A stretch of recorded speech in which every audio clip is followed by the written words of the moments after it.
ఫిబ్రవరి 28న లలితా మాతాజీ గారి ఆధ్వర్యంలో మీ చేతులతో శ్రీచక్రార్చన దత్త కళ్యాణం చేసుకునే అద్భుత అవకాశం సంప్రదించండి. నమస్తే, వెల్కమ్ టు సుమన్ టీవీ. నేను పద్మిని. ప్రస్తుతంతో పాటు ప్రముఖ ఆధ్యాత్మికవేత్త, వాస్తు జ్యోతిష పండితులు కేఎస్ఆర్ గారు మనతో పాటు ఉన్నారు. మాట్లాడదాం. సార్ నమస్తే. సార్ నమస్తే అండి. సార్, పాశ్చాత్య కల్చర్స్ని మనం అడాప్ట్ చేసుకోవటం అనేది ఉన్నటువంటి ఒక అంశం. అయితే డెఫినెట్గా ఒక రోజున మాత్రం విభేదిస్తారు. అది ఫిబ్రవరిలో వచ్చేటటువంటి 14వ తారీఖు, వాలంటైన్స్ డే. దానికంటే ముందు పుల్వామా అటాక్లో వీరమరణం పొందినటువంటి జవాన్లకి ఈ సందర్భంగా మరొక్కసారి నివాళుల్ని అర్పిస్తూ ఈ టాపిక్ మాట్లాడాలంటే ఒకంత భయం వేస్తుంది. ప్రేమికుల దినం, ప్రేమికుల దినం.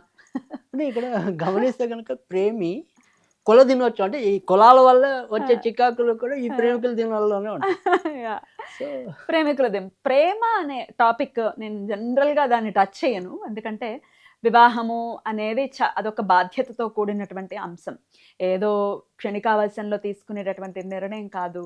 జీవిత పర్యంతం ఇబ్బంది పడేటటువంటి పరిస్థితి ఉంటుంది రాంగ్ పర్సన్స్ కనుక లైఫ్లోకి వస్తే. ఇది అనుభవపూర్వకంగా ఎవరికి వాళ్ళు చెప్తూనే ఉంటారు కదా సార్. అయితే ఈ ప్రేమ వివాహాలు అనే టాపిక్ మీద అసలు ప్రేమ అనేది ఎంతవరకు కరెక్ట్? ఇప్పుడు శాస్త్రవచనాలు మనం మాట్లాడుకుంటే గంధర్వ వివాహం అనేది ఉంది, లేనిదేం కాదు. ప్రేమ వివాహాలు ఉన్నాయి. ఎంతవరకు కరెక్ట్? ఒక పర్సన్, ఇప్పుడు చిన్నపిల్లలు, మేము తల్లిదండ్రులు కంప్లైంట్ చేస్తూ ఉంటారు, ప్రేమిస్తున్నారు అంటున్నారండి, వాళ్ళేమో కరెక్ట్ కాదు, వీళ్ళ అనుభవంతో చెప్తారు కరెక్ట్ కాదు అని చెప్పి. పిల్లలు వినరు. ఇటువంటి పరిస్థితుల నుంచి బయటపడాలి అని అంటే ఏం చేయాల్సి ఉంటుంది సార్? తప్పకుండా. హౌ డు యు సీ అసలు వాలంటైన్స్ డేని ఎలా చూస్తారు మీరు? ఏంటంటే ఇక్కడ మనం చెప్పాల్సి, ఇప్పుడు ఓకే, ఒక సందర్భము అనేది వచ్చింది కాబట్టి మనం దాన్ని ఏదో చెప్పాలనుకుంటున్నాం. కానీ రెండు ఉంటాయి. అంటే ప్రతిదానికి కూడా, అంటే ఇప్పుడు ఈవెన్ మీరు అరేంజ్డ్ మ్యారేజెస్ చేసుకున్నప్పటికీ కూడా అందులోనూ ఒక్కోసారి మనం తప్పు చేసే పరిస్థితులు ఉంటాయి. అరేంజ్ మ్యారేజ్లు కూడా ఫెయిల్ అయిన వాళ్ళు లేరా? ఉన్నారు. కానీ నేను నా అనుభవంలో చూసినంత వరకు మాత్రం అయితే గనక, ఎవరికి మీరు ఓటేస్తారని అడిగితే మాత్రం ఖచ్చితంగా పెద్దలు కుదిర్చిన వివాహానికే ఓటేస్తాను. ఎందుకని అంటే గనక ఇక్కడ ప్రేమలోకి వచ్చేప్పటికి ఏంటంటే చిన్న ఒక సరళ రేఖ ఉంటుంది. అదేంటి అంటే కనుక ఇటు ఆకర్షణ, ప్రేమ, ఈ రెండు ఒకటి కాదు. సో ఎక్కువ శాతం మంది అదొక సాహసం అనుకోవచ్చు, లేదు ఆకర్షణే ప్రేమ అనుకుని భ్రమించవచ్చు. దానివల్ల తప్పిదాలు ఎక్కువ జరగటం అనేది ఉంది.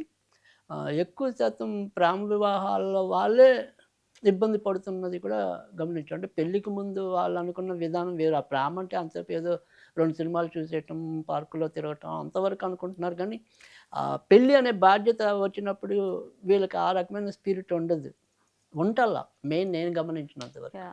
సో అందుకని ఇబ్బంది పడటం అనేది ఉంటుంది. ఆకర్షణ అనేది అది చాలా ఇబ్బందిగా.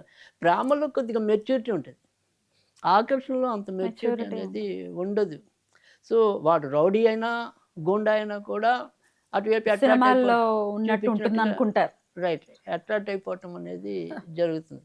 సో అక్కడ పాపం తల్లిదండ్రులు చాలా ఇబ్బంది పడుతూ ఉండటం అనేది జరుగుతుంది. అందుకని నేను ఎప్పుడో ఒకసారి చెప్పాను, ఏమని, ప్రేమలో ఓడి జీవితంలో గెలిచే వాళ్ళు కొందరు, జీవితంలో ఓడి ప్రేమలో గెలిచే వాళ్ళు కొందరు.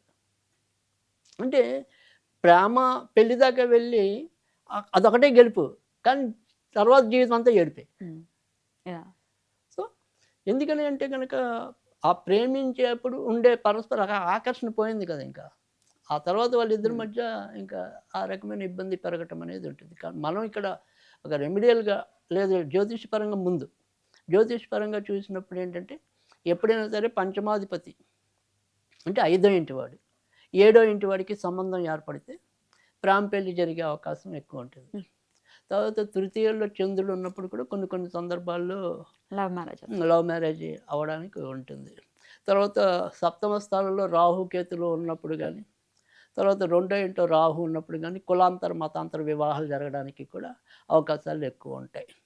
సో ఖచ్చితంగా మనకి జాతకం బట్టి చూసినప్పుడు ప్రేమ వివాహమా, మత కులాంతర వివాహమా, సో ఇలాంటివి చెప్పడానికి ఉంటుంది. కానీ ఇక్కడ ఏంటంటే ఈ రోజు వరకు కూడా మనం చెప్పేదంటే, మన చిన్నప్పుడు రెండే నేర్చుకుని పెరిగాం. సృష్టిలో తీయంది ప్రేమేనోయి, సృష్టిలో తీయంది స్నేహమేనోయి, ప్రేమ అనేది ఎప్పుడైనా సరే అమృతమయం. సో మనకి శ్రీకృష్ణుడు, ఆర్జునుడు మీరు చెప్పినట్టు గంధర్వ వివాహంగా రుక్మిణిని అయితే కనుక అలాగే తెచ్చుకుని పెళ్లి చేసుకోవటం అనేది మనం చూసాం. సో ప్రామూర్తి అయితే ఖచ్చితంగా కృష్ణుడే శ్రీకృష్ణుడే మనకి దాంట్లో ఏమంటారు మోడల్ ఖచ్చితంగా. కానీ ఆయన ఇన్స్పిరేషన్ గా తీసుకోలేం మనం. కదా. అంత శక్తి ఎక్కడుంది మనకి? చిటికెన వేల మీద కూడా ఆయనే పట్టుకున్నాడు గోవర్ధనగిరిని.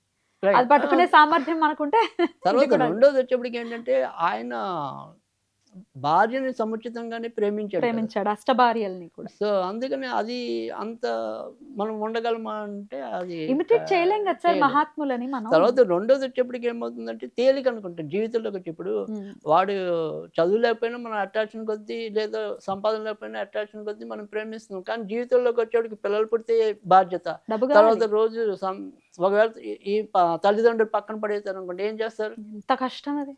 సో అప్పుడు అనిపిస్తుంది అయ్యో మనం ప్రేమించి తప్పు చేసామని. కాకపోతే ఇంతకంటే మూర్ఖత్వం ఏమైందంటే నా దగ్గర కనీసం ఒకే ఇంచుమించు 40 రోజుల తేడాతో మ్యారేజ్ ఫిక్స్ అయ్యేదాకా కూడా తల్లిదండ్రులు చెప్పలా. ఒక ఆయన అయితే కనుక వేరే సంబంధం అనుకున్నాడు, పాపం అంతా కళ్యాణ మండపాలన్నీ కూడా బుక్ చేసుకున్నాడు. చివరి నిమిషంలో ఇంటి నుంచి వెళ్ళిపోయింది అమ్మాయి. సో ఏం చేయాలి? ఆ బాధపడలేక ఆయనకి యాక్సిడెంట్ కూడా అయింది. బతికాడు ఓకే, కానీ కుడి కన్ను దెబ్బతింది. సో తర్వాత అక్కడ సుఖం లేదని వచ్చేసింది. ఇప్పుడు ఏం చేయాలి ఆ పిల్లలు? అతను అంత దాకా అసలు ఆగటం ఎందుకు పిల్లలు? అలా ఎంగేజ్మెంట్ దాకా వచ్చి ముగ్గురు వెనక్కి వెళ్ళిపోయిన వాళ్ళు ఉన్నారు. అది ఇంకా కష్టం కదా. Of course. అందుకని నేను ఎందుకంటే ఈ ప్రేమికుల దినోత్సవం గురించి ఎందుకు మనం అనుకుంటున్నాను, మాట్లాడుతున్నాం మనం అంటే? మాట్లాడుకోవటం అంటే ఈ ప్రేమికుల పరంగా ఎదురవుతున్న తల్లిదండ్రుల సమస్యలు కూడా పెద్దవి. సో మనకేదో ఒక ఆటలాగానే ఉంది, ఒక సాహసంలాగా ఉంది, కానీ దాని వెనకాల ఎంత ఇబ్బంది పడతాము అనేది. సో అందుకని అదేదో సినిమాలో లాగా 2 కుటుంబాల కథ అది. అవును, ప్రేమ అంటే ఏదో ఇద్దరు వ్యక్తులు కాదు కదా. కాదు కదా. సో తర్వాత 2 కుటుంబాల పుట్టబోయే కలయిక, పిల్లల మీద ఎంత ఇంపాక్ట్ ఇంపాక్ట్ అనేది ఉంటుంది. సో ఎట్లా సార్ పిల్లలు, ఆడపిల్లలు కానీ మగపిల్లలు కానీ ఇటువంటి రాంగ్ అట్రాక్షన్స్ వైపుకి వెళ్ళకూడదు ససేమీరా. మరి ఏం చేయాలి సార్ అంటే తల్లిదండ్రులు? ఇక్కడ మనకి ఖచ్చితంగా మంచి వాళ్ళు అన్ని సంప్రదాయం అంతా బాగుంది, ఇలా ఏదైనా మన అనుభవం బట్టి అనుకుంటే గెలవాలి అనుకుంటే శ్రీకృష్ణుడు, ప్రేమలో ఓడాలి అనుకుంటే కనుక అంటే ఇలాంటి దుశ్చర్యల నుంచి మనం ఏదైనా సరే ఆకర్షణల నుంచి వెనక్కి రావాలంటే కనుక ఆంజనేయుని పూజించాలి. ఎలా పూజించాలి? లేదు కామన్గా ఒకే స్విచ్వరుడు అనేది మంచిది ఉంది. ముందు అయితే కనుక అసలు గెలవాలి అనుకునే వాళ్ళు ఏం చేయాలంటే ఖచ్చితంగా శ్రీకృష్ణుడిని పెట్టుకుని చిన్న ఫోటో కానీ ఏదైనా పెట్టుకుని, అంటే అటు ఆడపిల్లవారు ఇటు మగపిల్లవారు ఒకళ్ళే తిరస్కారం చెప్తున్నారు, కానీ చక్కగా పిల్లాడు ఒక వృద్ధిలో ఉన్నవాడే, అటు అమ్మాయి కూడా ఎంతో కొంత వృద్ధిలో ఉన్నదే. సో అక్కడ ఏదైనా సరే వీళ్ళకంటే ఒక మెట్టు వాళ్ళు తక్కువను, వీళ్ళకంటే ఒక మెట్టు చిన్నదను భావించి అటువైపు ఇటువైపు అడ్డం పెడితే దాన్ని కొంతవరకు మనం అర్థం చేసుకోవచ్చు. సో అంటే మనం జాతకంకి వచ్చినప్పుడు నువ్వు ప్రేమించడం, అలా పాపం వెనక్కి వచ్చిన అమ్మాయిలు కూడా ఉన్నారు. నువ్వు పెళ్ళాక సుఖపడవు అంటే వదిలేసిన వాళ్ళు ఉన్నారు, అంతదాకా ఒక ప్రేమని పట్టుకున్నా కానీ. సో అందుకని ఇక్కడ ఏంటంటే ప్రేమికులు విడదీసామా అంటే ఏమో చెప్పలేం, ధర్మం. సో అలాంటి మనకి జాతకాలు అయితే తెలుస్తాయి, ఇది విడదీయచ్చా విడదీయకూడదా అనేది జాతక పరిశీలన బట్టి తెలిసిపోతుంది. అమ్మా నువ్వు గెలుస్తావు కానీ తర్వాత చాలా ఇబ్బంది పడతావు అంటే వెనక్కి వచ్చిన వాళ్ళు ఉంటారు, మొండిగా చేసుకునే వాళ్ళు అట్లా మొండిగా వెళ్ళి బాధలు పడద్దు అనేది మనం అంటున్నాం. సో ఎవరి పిల్లలైనా మన పిల్లలే అనుకుంటాం కదా. సో అది అందుకని ఇక్కడ ఏంటంటే ఒకవేళ ఇన్కేస్ అంత బాగుంది, ఏదో చిన్న దగ్గర ఆగిపోతుంది అనుకున్నప్పుడు శ్రీకృష్ణుడు, ఆ శ్రీకృష్ణుడికి ఏం చేయాలంటే కనుక కొద్దిగా బుధవారాల పూట వెన్న నివేదన చేయండి. చేసి ప్రతిరోజు మాత్రం నేను చెప్పిన ఈ మంత్రం ఏదైతే ఉందో 27 సార్లు చదివితే చాలు, ఎక్కువ సార్లు కూడా అవసరం.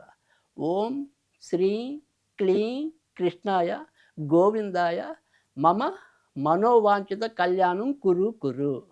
ఓం శ్రీ క్లీం కృష్ణాయ గోవిందాయ మమ మనోవాంఛిత కళ్యాణం కురు కురు.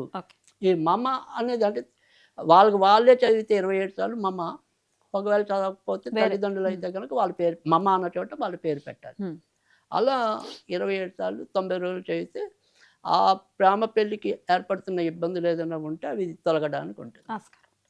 అలా కాకుండా ఖచ్చితంగా మా పిల్లలు అలా ఆకర్షణలో చిక్కున్నారు, అనవసరంగా లేనిపోని వాటికి వెళ్తున్నారు, తర్వాత తర్వాత చాలా ఇబ్బంది పడతారు అని గమనించిన వాళ్ళు ఎవరైనా సరే ఏం చేయాలి అంటే కనుక ఆంజనేయుడికి 8 శనివారాలు 8 ఒత్తులతో దీపం వెలిగించాలి.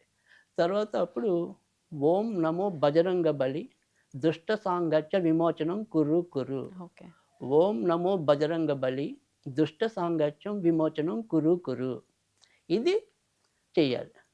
ఒకవేళ కామన్గా రెండిటికి కూడా దేనికైనా సరే కరెక్ట్ వేలో ఉపయోగపడడానికి ఒకే ఒక స్విచ్ వర్డ్ ఏంటంటే close bad way, open right eye. Oh wow. Close bad way, open right eye. Right eye. Right. ఇది చదువుకుంటే మంచి ఫలితం వస్తుంది. ఖచ్చితంగా ఇది ఖచ్చితంగా ఉపయోగపడుతుంది. ఈ ఇబ్బందులతో తల్లిదండ్రులకి క్షోభ. ఎందుకంటే కానీ పెంచారు, వాళ్ళ భవిష్యత్తు బాగుండాలని కోరుకుంటారు, ఏదో వాళ్ళని బాధ పెట్టేయాలని కాదు కదా. క్షోభ ఖచ్చితంగా వీటి నుంచి బయటపడాలి. ఫస్ట్ లో బానే ఉంటుంది. సినిమాల్లో పెళ్ళవుతూనే శుభం కార్డు పడుతుంది, కానీ పెళ్ళవుతూనే అసలు సినిమా మొదలవుతుంది నిజ జీవితంలో. ఖచ్చితంగా. సో జాగ్రత్త. Thank you so very much sir. నమస్తే.